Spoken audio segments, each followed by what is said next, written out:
Juan Jacob Rousseau, El contrato social, libro segundo, capítulo 1, La soberanía es inestable. Este capítulo empieza diciéndonos que para manejar un grupo se necesita voluntad general. Y que las sociedades existen porque hay una necesidad que todos sus integrantes sufren. Y que pueden trabajar para satisfacerla. También nos habla sobre el cambio que puede surgir de soberano a amo. Y que ocasiona la destrucción del cuerpo político. Capítulo 2, La soberanía es indivisible. Este capítulo trata sobre la indivisibilidad de la soberanía, es decir, que no se puede dividir. A pesar de que estos políticos la quisieran dividir en su objeto, es decir, en fuerza y voluntad, en poder legislativo y poder ejecutivo. Esto provoca que el soberano se convierta en un ser quimérico. El texto explica que la soberanía es un cuerpo compacto y que los políticos se están dañando, haciendo de los soberanos unos seres fantásticos. Estos errores se convierten indudablemente por la falta de conceptos exactos sobre la autoridad soberana. Capítulo 3, Si puede errar la voluntad general. En este capítulo se afirma que las deliberaciones del pueblo no pueden ser siempre rectas, ya que muchas veces el gobierno corrompe al pueblo, haciendo que todos quieran lo malo. En últimas, lo mejor sería que cada persona opine según su pensamiento y prevenir la desigualdad, para que la voluntad general sea siempre ilustrada y que el pueblo no se engañe. Capítulo 4, de los límites del poder soberano. El Estado cuenta como un poder absoluto por el cual se permite manejar de manera precisa cada uno de sus integrantes. A este se le llama soberanía, que debe integrar de manera regular los derechos y deberes de los integrantes que les trabajan en conjunto, mutuamente, y de manera justa e igualdad de derechos, teniendo en cuenta que la voluntad general de una soberanía debe ser acatada de manera general para todos sus participantes sin descartar la posibilidad de que el poder soberano también tiene sus límites, no debe hacer uso de su poder solo en particular, de integrar de manera equitativa a todos los ciudadanos.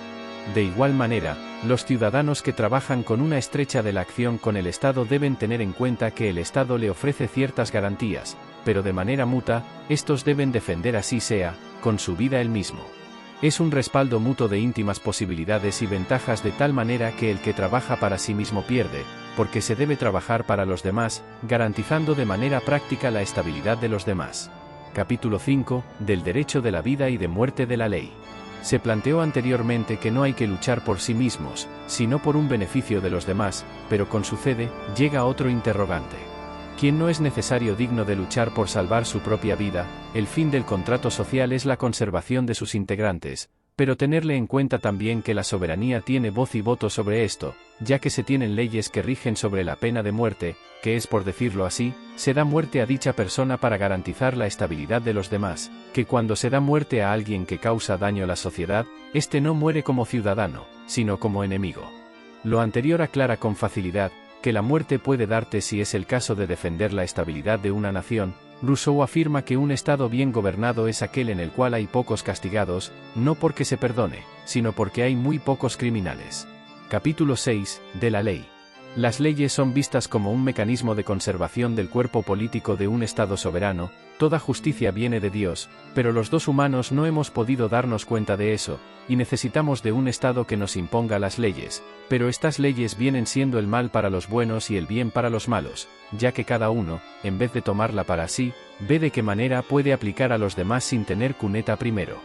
Las leyes vienen a ser aplicables a las personas que hacen parte de inestados, es una relación en donde las voluntades de ambos como forman, y que ambos deben cumplir con sus obligaciones de manera mutua, es decir, también que una ley no considera a una persona en particular, sino que integra de manera clara a todos los miembros, para los cuales es aplicable todas las terminaciones, sin tener en cuenta a un objeto en particular. También hay que tener claro que no podemos llamar ley a una orden dada por un soberano, eso vendría en el campo de la dictadura, más un Estado gobernado por leyes, es lo que puedo llamar una república. Las leyes rigen al pueblo, y es el mismo que plantea por medio de un legislador.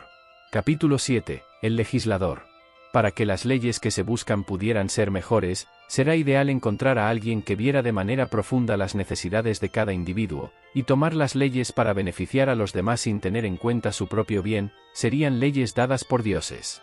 El legislador debe ser aquel capaz de transformar a los individuos, haciendo que estos a su vez unan fuerzas mayores, fomenten una base solidar. El legislador no debe ser un hombre soberano, ya que se harían ley solo satisfaciendo sus necesidades, más bien es el pueblo el autor intelectual de sus propias leyes sin que nadie les imponga. ya que es necesario que el hombre sea antes que las leyes, y que el legislador no emplea en leyes, ni por fuerza, ni por razón. Por esta razón, desde los tiempos remotos, se empleó la creencia de los dioses, para que las personas siguieran de manera consciente las leyes y las obedezcan. Es por esta razón que se dice que la política y la religión tienen de manera relacional el mismo objetivo, y se están enlazando constantemente.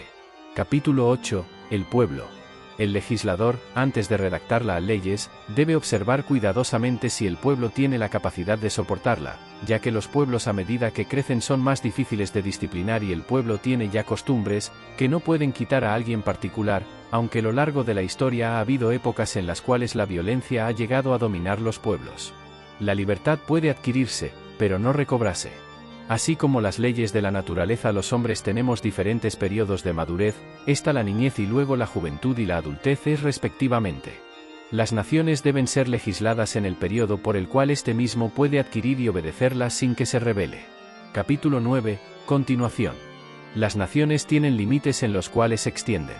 Una nación no debe ser y demasiado grande, la cual no pueda gobernarse, o demasiado pequeña, que no pueda sostenerse. Cabe destacar que muchos de los errores de los imperios es querer expandirse sin tener en cuenta que un imperio pequeño es mucho más sólido que un grande.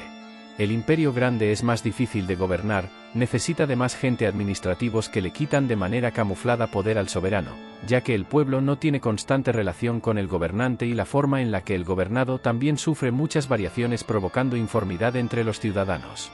Hay muchos factores que dejan claro que la extensión de un territorio no identifica tampoco el número de sus ciudadanos, ya que eso depende de la calidad de vida que ofrezca a sus habitantes.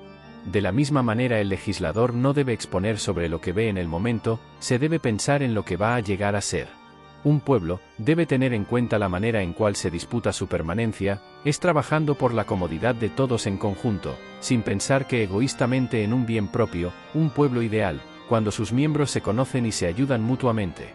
Además de que las leyes les permitan llevar a cada quien el peso que pueda llevar, es decir, cada persona según sus condiciones. Capítulo 10. Continuación.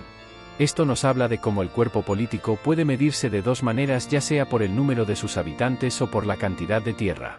Estos dos aspectos están muy ligados, ya que los hombres componen un estado y en ese terreno quieren alimentar los hombres. Están las tierras, siempre han estado en gran conflicto, ya que el que posee de más tierras tendrá más poder. Es claro que es difícil para nosotros llegar a calcular la cantidad de tierra que se debe tener y la cantidad que debe ocuparla. La unión hace la fuerza, y esto es una realidad. Un hombre necesita de otros para proteger lo que para él es importante, su familia, sus tierras, etc. Los mismos gobiernos son quienes destruyen al Estado a causa de su guerra.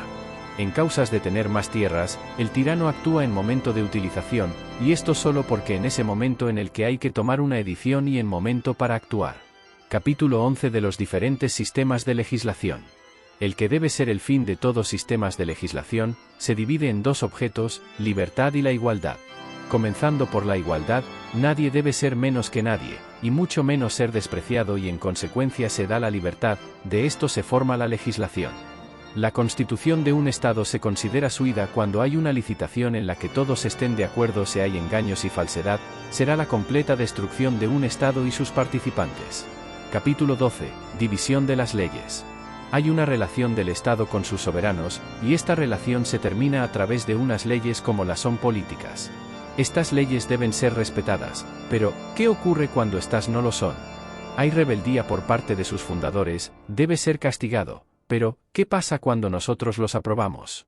El pueblo tiene el poder, pero nos encontramos sin conocimiento de este poder. Las leyes civiles nos han de cómo el hombre debe guardar una relación entre su independencia, la cual debe ser perfecta.